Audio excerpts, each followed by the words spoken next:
Subscribe Muhammad Amjad Nadwi, Indian Islamic scholar.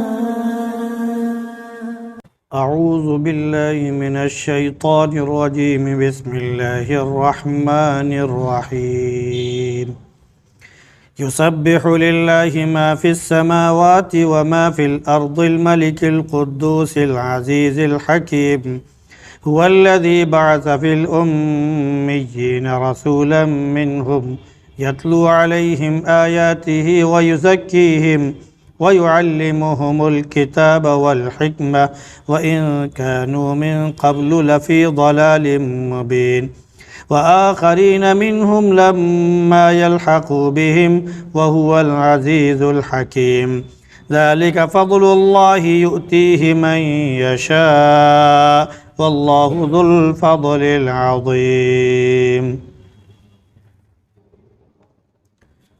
یسبح للہ ما فی السماوات وما فی الارض، اللہ کی تسبیح بیان کرتی ہیں وہ ساری چیزیں جو آسمانوں میں ہیں اور جو زمین میں ہیں۔ بادشاہ ہے، اس کی ذات پاک ہے، وہ زبردست ہے، حکمت والا ہے۔ وہی ہے جس نے ان پڑھوں میں انہی میں سے ایک رسول بھیجا جو ان کے سامنے اس کی آیتوں کی تلاوت کرتا تھا اور انہیں سنوارتا تھا اور انہیں کتاب اور حکمت کی تعلیم دیتا تھا۔ یہ لوگ اس سے پہلے کھلی ہوئی گمراہی میں تھے، اور کچھ وہ لوگ بھی تھے جو ان کے بعد والے ہیں جو ان سے ابھی ملے نہیں۔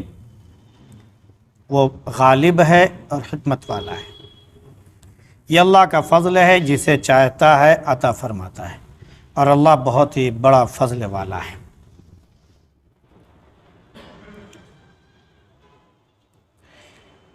یہ سورہ جمعہ ہے۔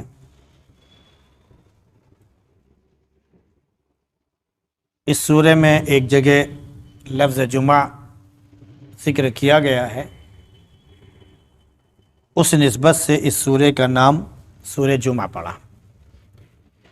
وہ آیت ہے یا ایھا الذین آمنوا اذا نودی للصلاۃ من یوم الجمعۃ فاسعوا الی ذکر اللہ، ایمان والو جب تمہیں جمعہ کی نماز کے لیے پکارا جائے تو اللہ کے ذکر کی طرف دوڑ پڑو، لپکو۔ جمعہ کی فضیلت نبی کریم صلی اللہ علیہ وسلم نے مختلف موقعوں پر بیان فرمائی۔ جمعہ کے بارے میں اللہ کے نبی صلی اللہ علیہ وسلم نے ایک یوں بیان فرمایا کہ یہ ہفتے کی عید ہے، یہ دنوں کا سردار ہے۔ اس میں ایک وقت وہ ہوتا ہے جو انسان جو بھی دعا مانگے وہ فوراً قبول ہو جاتی ہے، وہ مقبولیت کی گھڑی ہے، قبولیت کی گھڑی ہے۔ اللہ کے نبی صلی اللہ علیہ وسلم نے اس کے بارے میں بعض صحابہ کو بتایا، یا یہ کہ آپ نے اس کے کوئی خاص وقت اس کے بارے میں نہیں بیان فرمایا، مختلف اوقات کے بارے میں آپ نے بیان فرمایا کہ یہ وقت ہیں۔ اب ان وقتوں میں لوگ مانگیں، کوئی نہ کوئی ساعت، کوئی نہ کوئی لمحہ انشاءاللہ اس کو مل جائے گا۔ ان میں سے ایک یہ ہے کہ جمعہ کے دن اذان کے بعد سے خطبے تک، سنت کے بعد سے انسان جو دعا مانگے اس کے بارے میں ہے کہ وہ قبولیت کی گھڑی ہے۔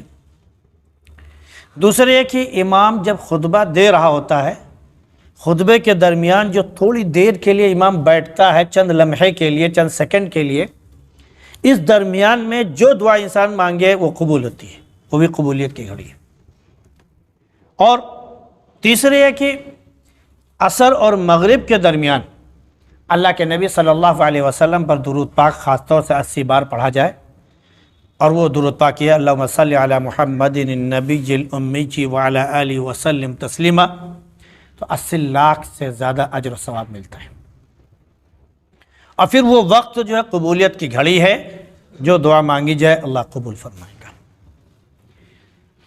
چوتھے یہ کہ اللہ رب العزت نے اس جمعہ کے دن اپنے حبیب صلی اللہ علیہ وسلم کے ذریعے امت کو یہ بتایا کہ جو جمعہ کے دن سورہ کہف پڑھے وہ دجال کے فتنے سے محفوظ رہے گا۔ دجال کب آ جائے کچھ پتہ نہیں، بالکل اس کا وقت قریب ہے، کہہ لیجئے کب آ جائے کچھ پتہ نہیں، ہم لوگ دیکھ لیں، ہماری اولاد دیکھ لیں، اس کے بارے میں کچھ نہیں کہا جا سکتا، لیکن دجال بہت فتنہ ور ہوگا، بڑے بڑے فتنے کھڑے کرے گا، لیکن اس کے فتنے سے وہ لوگ محفوظ ہوں گے جو سورہ کہف جمعہ کے دن پڑھتے ہیں۔ ایک تو بڑی فضیلت یہ ہے۔ دوسری ہے کہ اس سورہ کے پڑھنے کی وجہ سے اللہ رب العزت 10 دن کی مغفرت فرما دیتا ہے، گناہ معاف کر دیتا ہے جو پچھلے 10 دن ہے۔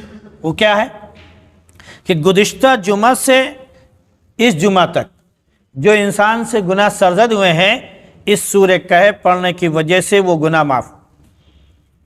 پھر نبی کریم صلی اللہ علیہ وسلم نے مزید یہ بھی بیان فرمایا کہ مزید 3 دن اور ان کے گناہ بھی معاف، یعنی گویا کہ یہ سورہ پڑھنے سے 10 دن کے گناہ معاف ہو جاتے ہیں۔ اب اگر یہ فضیلت ہمیں ملے کہ 7 دن ہم سے گناہ ہوئے اور اس سورہ کے پڑھنے کی وجہ سے ہمارے گناہ معاف ہو رہے ہیں، بلکہ 3 دن پلس معاف ہو رہے ہیں، تو ہماری بدنصیبی ہے کہ ہم یہ سورہ نہ پڑھیں، اور یہ بھی جمعہ ہی کے دن ہے۔ وقت کب سے شروع ہوتا ہے؟ جمعرات کے دن جب مغرب کی اذان شروع ہوتی ہے، اس وقت سے جمعہ کا وقت گویا شروع ہے، اور دوسرے دن جو سنیچر کا وقت جو شروع ہوتا ہے مغرب کا، اس وقت تک، یعنی جمعہ کے دن لاسٹ عصر کے وقت تک، کسی وقت بھی جمعرات کے دن مغرب سے لے کر جمعہ کے دن عصر مغرب تک کسی وقت بھی یہ سورہ پڑھی جا سکتی ہے، ہمیں پڑھنا چاہیے۔ اور مختلف فضیلتیں اللہ کے نبی صلی اللہ علیہ وسلم نے بیان فرمائی۔ ایک موقع پر اللہ کے نبی صلی اللہ علیہ وسلم نے بیان فرمایا کہ یہ جمعہ کا دن بہت مبارک ہے، یہ یہودیوں کو دیا گیا تو انہوں نے انکار کر دیا، انہوں نے کہا کہ ہم کو سنیچر کے دن چاہیے۔ اللہ نے سنیچر کے دن ان کو دیا تو، لیکن وہ آزمائش کا دن بھی بنا دیا۔ عیسائیوں کے سامنے جب جمعہ کے دن پیش کیا گیا تو عیسائیوں نے کہا کہ ہمیں جمعہ کے دن نہیں چاہیے، سنیچر کا دن یہودیوں کو ملا ہوا ہے، لہذا ہم کو وہ بھی دن نہیں چاہیے، ہم کو اتوار چاہیے۔ ان کو اتوار مل گیا۔ جب نبی کریم صلی اللہ علیہ وسلم کے سامنے جمعہ کا دن پیش کیا گیا، جبریل علیہ السلام لے کر آئے، آپ صلی اللہ علیہ وسلم نے اسے فوراً قبول کر لیا۔ جبریل علیہ السلام نے کہا ساری برکتیں آپ کو مبارک۔ عیسائیوں کو یہ برکتیں دی گئی، انہوں نے انکار کر دیا، یہودیوں کو دی گئی، انہوں نے انکار کر دیا، آپ نے قبول کر لیا، آپ کے لیے، آپ کے امت کے لیے گویا برکت ہی برکت۔ اللہ کے نبی صلی اللہ علیہ وسلم اس طرح اس کے بارے میں بیان فرمایا۔ اور پھر جمعہ کے دن قیامت واقع ہوگی، جمعہ وہ بہت سے اس کے وہ ہیں، آدم علیہ السلام بھی جمعہ کے دن جو ہے پیدا ہوئے تھے، وغیرہ وغیرہ، بہت سے اس کے وہ ہیں، خصوصیات بھی ہیں، اس کی تاریخ بھی ہے، اور ساتھ میں اس کی برکتیں اور فضیلتیں بھی ہیں جو نبی کریم صلی اللہ علیہ وسلم نے مختلف اوقات میں بیان فرمائی۔ اب اس سورہ میں سب سے پہلے اللہ کی حمد و ثنا بیان کی گئی ہے کہ دنیا کی ساری چیزیں، آسمان کی ساری چیزیں، ان کے درمیان کی ساری چیزیں اللہ کی تسبیح اور حمد و ثنا بیان کرتی ہیں۔ یہ تسبیح کیا چیز ہے؟ ہم اللہ اکبر کہتے ہیں، وہ تسبیح ہے، سبحان اللہ کہتے ہیں، وہ تسبیح ہے، الحمدللہ کہتے ہیں، وہ تسبیح ہے، یا ہم جو تیسرا کلمہ پڑھتے ہیں، سبحان اللہ والحمدللہ ولا الہ الا اللہ واللہ اکبر ولا حول ولا قوت الا باللہ العلی العظیم، یہ سب تسبیح ہے۔ آپ جو بھی اللہ کا ذکر کر رہے ہیں وہ سب کیا ہے؟ تسبیح و مناجات۔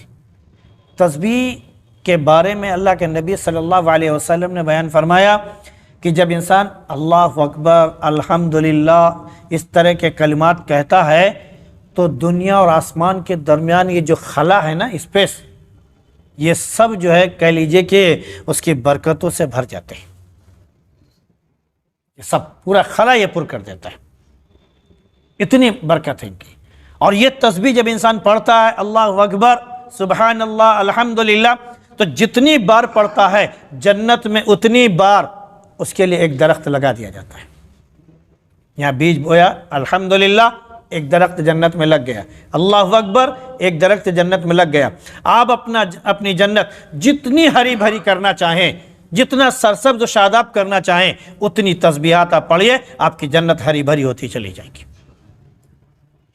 حضرت ابراہیم علیہ السلام نے نبی کریم صلی اللہ علیہ وسلم سے بیان فرمایا جب معراج میں ملاقات ہوئی کہ آپ اپنی امت کو بتا دیجئے کہ جنت بالکل میدان ہے، بہت اس کی زمین بہت زرخیز ہے، بہت اپجاؤ ہے، ان سے کہیے اپنی امت سے کہ جتنا چاہیں اس میں وہ درخت لگا لیں۔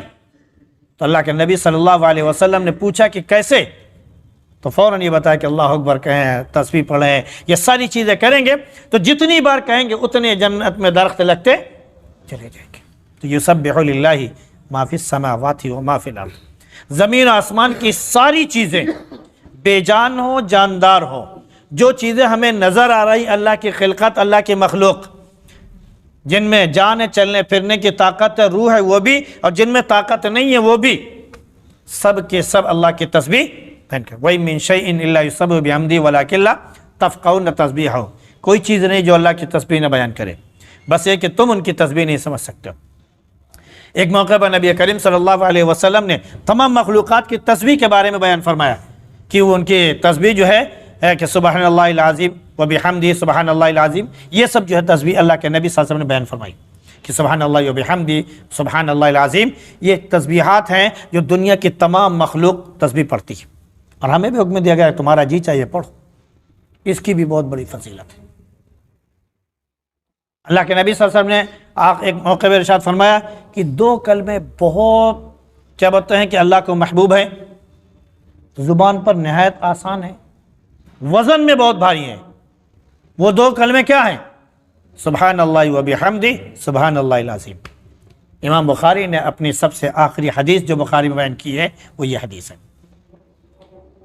کہ یہ دو کلمے ہیں جو زبان پر نہایت آسان، وزن میں بہت بھاری، اور اللہ رب العزت کو سب سے زیادہ محبوب۔ کیوں؟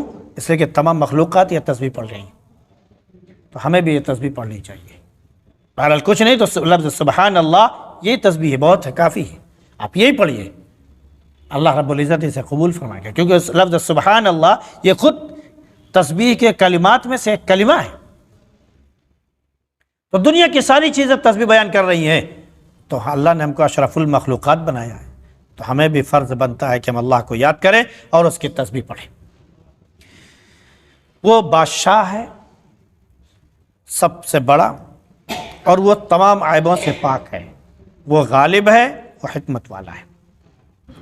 یہ ساری صفات جو اللہ رب العزت کی ہیں وہ صفات ہیں جو لا زوال، اور اللہ رب العزت کی یہ وہ صفات ہیں کہ اس کی ان صفات پر کوئی غالب نہیں آ سکتا ہے۔ بادشاہ ہے تو ایسا نہیں کہ دوسرے بادشاہ اس پر غالب آ جائیں، وہ سب سے بڑا بادشاہ ہے، تمام عیبوں سے پاک ہے۔ ہم جن کو دنیا میں بادشاہ بنائے ہوئے ہیں کوئی عیب سے خالی نہیں ہے، کوئی عیب سے خالی ہے ہی نہیں، سب عیب دار ہیں، صرف اللہ کی ذات بے عیب ہے، وہ غالب ہے۔ اس کے بعد اللہ نے اپنے حبیب صلی اللہ علیہ وسلم کے بارے میں بیان فرمایا کہ وہی اللہ ہے جس نے ان پڑھوں میں ایک رسول بھیجا انہیں میں سے، وہ رسول ان کے سامنے قرآن کی تلاوت کرتا ہے، ان کو علم و حکمت کی باتیں بتاتا ہے، ان کا تزکیہ کرتا ہے، ان کو سنوارتا ہے، حالانکہ وہ لوگ سب پہلے جو ہے گنہگار تھے، کھلی ہوئی گمراہی میں پڑے ہوئے تھے۔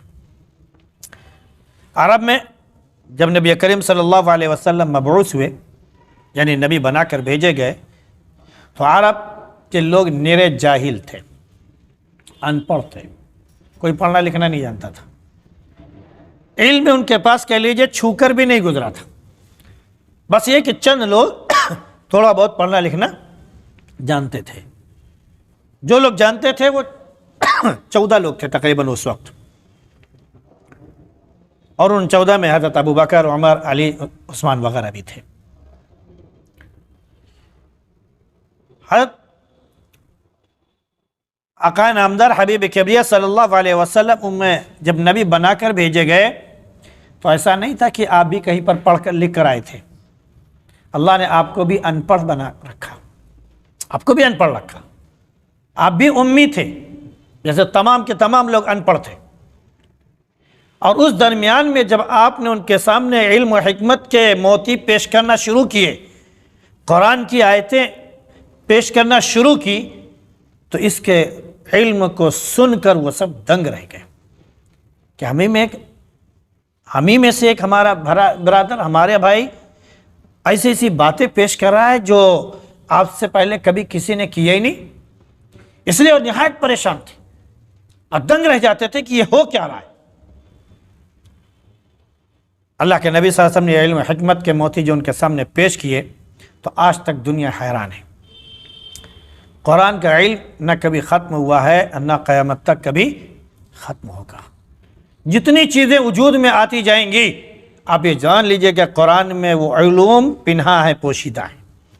بس صرف کیا ہے کہ ہم اپنی سمجھ سے اس سے کیسے وہ قیمتی چیز نکال سکتے ہیں، یہ ہمارے اوپر ہے، یہ ہمارے اوپر ڈیپینڈ کرتا ہے، ہمارے اوپر انحصار کرتا ہے۔ لہذا جب اللہ کے نبی صلی اللہ علیہ وسلم نے ان کو سامنے قرآن کی آیتیں تلاوت کی، ان کے دلوں کا تصفیہ کیا، ان کو کتاب و علمت کی باتیں بتائیں، کیونکہ وہ جاہل تھے، ان پڑھ تھے، تو وہ سب بھی پریشان ہو گئے۔ آخر کار انہوں نے الزام تک لگا دیا کہ اللہ کے نبی جو یہ زمانے میں یہ جو باتیں پیش کر رہے ہیں، ایسا کوئی پیش ہی نہیں کر سکتا جو پڑھا لکھا نہ ہو۔ یہ تو یہاں سے جاتے ہیں کہیں وہ فلاں جگہ، یہاں تک کہ غلام تھا، کوئی آدمی تھا جو عربی جانتا بھی نہیں تھا، اس کی طرف منسوب کر دیا کہ وہاں جاتے ہیں اور اس سے سیکھتے ہیں، اور سیکھ کر آ کے پھر یہاں سکھاتے ہیں اور کہتے ہیں کہ اللہ کا کلام ہے۔ جب اللہ نے ان پڑھ بنایا، آپ وہ زبان نہیں جانتے تھے، وہ عربی نہیں جانتا تھا، تو سکھاتا کون؟ ہاں جبریل علیہ السلام آتے تھے، جبریل علیہ السلام سکھاتے تھے، تو جبریل کا سکھانا یہ دنیا کی تعلیم نہیں ہے کہ جس کو ہم پڑھا لکھا کہیں۔ وہ اللہ کی طرف سے جو بھی ودیات ہو جائے، جو علم آ جائے، وہ اللہ کی جانب سے۔ تو اللہ کے نبی صلی اللہ علیہ وسلم امی تھے، جب ان کے سامنے قرآن کی آیتیں پڑھی تو سب سے بڑا معجزہ نبی کریم صلی اللہ علیہ وسلم کی نبوت کا جو ہے وہ قرآن کریم ہے۔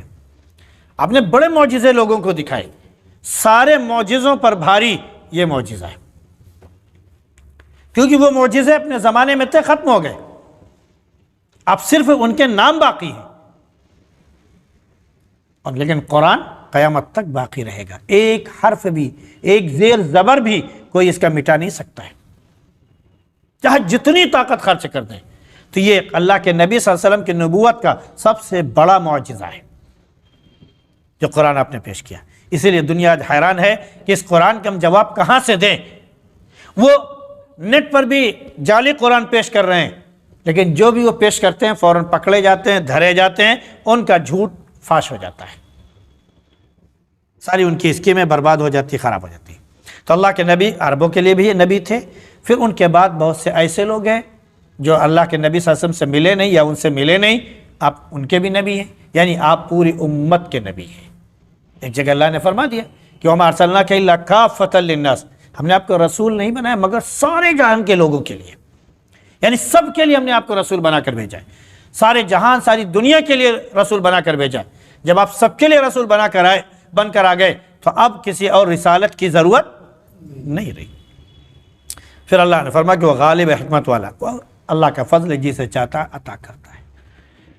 فضل کا مطلب یہ نہیں کہ ہمیں روپیہ مل گیا تو بھی فضل ہے، صرف دولت مل گئی تو فضل ہے، بھائی یہ بھی فضل ہے، اس میں کوئی شک نہیں، لیکن فضیلت الگ الگ چیزیں ہیں۔ نبوت کا درجہ سب سے الگ ہے، صحابہ کا درجہ، صحابیت کا وہ الگ ہے، اس کے بعد ایمان کا درجہ الگ ہے، اسلام کا درجہ، مومنوں کا، مسلمانوں کا درجہ الگ ہے۔ بہرحال یہ سب جو ہے وہ فضل ہے جو اللہ نے جس کو چاہا نواز دیا۔ پھر اس کے ساتھ ساتھ اگر مالداری اور وسعت بھی عطا کر دے تو یہ بھی اللہ کا فضل ہے۔ صحابہ کرام رضی اللہ تعالی علیہ اجمعین میں سے بعد نے کہا کہ اللہ کے نبی یہ مالدار لوگ تو سارا ثواب لے کے چلے جاتے ہیں، ہر طرح کا ثواب لوٹ لیتے، ان کے پاس پیسہ ہے، آپ حکم دیتے ہیں کہ صدقہ کرو، یہ صدقہ کرتے ہیں، ادھر سے بھی ثواب لے جاتے ہیں، اور ہمارے ساتھ نماز پڑھتے ہیں، روزہ رکھتے ہیں، تسبیح کرتے ہیں، تلاوت کرتے ہیں، ہمارے برابر کے شریک ہیں، تو ہم سے بڑھ جاتے ہیں نیکیوں میں، لہذا ہم کو کچھ ایسا وظیفہ بتا دیجئے کہ ہم لوگ پڑھے تو صدقہ نہیں کر پاتے تو کم از کم ان کے برابر ثواب میں تو پہنچ جائیں۔ آپ صلی اللہ علیہ وسلم نے ان کو تسبیحات اور دیگر تمام چیزیں بیان کی، انہوں نے پڑھنا شروع کر دیا۔ تو صحابہ جب ان کو معلوم ہوا، پھر مالداروں کو معلوم ہوا تو انہوں نے بھی پڑھنا شروع کر دیا۔ جب انہوں نے پڑھنا شروع کر دیا پھر یہ آئے اللہ کے نبی، اب تو انہوں نے بھی پڑھنا شروع کر دیا، ہم تو پھر پیچھے ہو گئے۔ اللہ کے نبی ذالک فضل اللہ یؤتی من یشاء۔ تو نبوت بھی یہ اللہ کا فضل ہے، یہ ہر ایک کو نہیں ملتا ہے، یہ ہر ایک کو نہیں ملتا ہے۔ کوئی یہ سوچے کہ نبوت اللہ رب العزت مانگنے سے دے دے، تو مانگنے سے نبوت اللہ کسی کو نہیں دیتا ہے۔ اللہ اپنے بندوں میں سے، لاکھوں کروڑوں اربوں لوگوں میں سے جس کو چاہتا ہے بس اسے منتخب کر لیتا ہے، کہتا ہے میں نے تجھ کو نبی بنایا، اور اپنا فرشتہ بھیجتا ہے، جاؤ میرا پیغام لے کر۔ فرشتہ آتا کہ اللہ نے تمہیں محبوب بنایا، تمہیں منتخب کر لیا، اللہ کا پیغام تمہارے پاس آئے گا اور میں لے کر آؤں گا، اللہ کے تمام بندوں کو اللہ کا پیغام سنا دو۔ وہ نبی پیغام سنانا شروع کر دیتے پوری دیانتداری کے ساتھ، بے خوف و خطر۔ تو یہ اللہ کا فضل ہے، ایمان اللہ کا فضل ہے، یہ ہر ایک کو نہیں ملا ہوا ہے۔ آج مسلمان پوری دنیا میں کتنے ہیں اور کافروں کی تعداد کتنی ہے؟ اللہ کا فضل آپ کے اوپر، جو آپ کو انعام ملا، لا الہ الا اللہ جیسا کلمہ آپ کو ملا، یہ بھی اللہ کا انعام ہے، اس کا فضل ہے، ہر ایک کو نہیں مل رہا ہے۔ ہماری جو ایک کافر سے بات ہو رہی تھی تو وہ کہہ رہا تھا بھائی اللہ نے تو اسلام بھیجا، بہت اچھی بات ہے، لیکن ہر آدمی تو نہیں سمجھ پاتا کہ یہ اسلام کیا چیز ہے۔ تو جو لوگ تو جہاں سے پیدا ہوئے ہیں اسی ماحول میں رہ رہے ہیں، اسی ماحول میں پل رہے ہیں، بڑھ رہے ہیں، اور اسی کو وہ صحیح سمجھنے لگتے ہیں، تو آخر جو سچی چیز ہے ان تک کیسے پہنچے؟ ہم نے کہا آپ پہنچائیے، آپ کو معلوم ہو گیا آپ بھی پہنچائیے، ہمارا بھی فرض ہے ہم بھی پہنچاتے ہیں، ہم نے آپ تک پہنچایا آپ ان تک پہنچائیے۔ کہنے لیکن پھر بھی تو نہیں پہنچ سکتا۔ ذالک فضل اللہ یؤتی من یشاء، اللہ کا فضل ہے، کس کو دیتا ہے کس کو نہیں دیتا ہے۔ اللہ کا شکر ادا کریں اس بات پر کہ اللہ نے کلمہ گو بنایا، اپنی ذات پر ایمان کی توفیق نصیب فرمائیے۔ اللہ ہم سب کو اس فضل سے نوازے اور آخر تک اس پر قائم و دائم رکھے۔ سبحان اللہ بحمدہ، سبحانک اللہم وبحمدک، ونشہد ان لا الہ الا انت، نستغفرک ونتوب الیک۔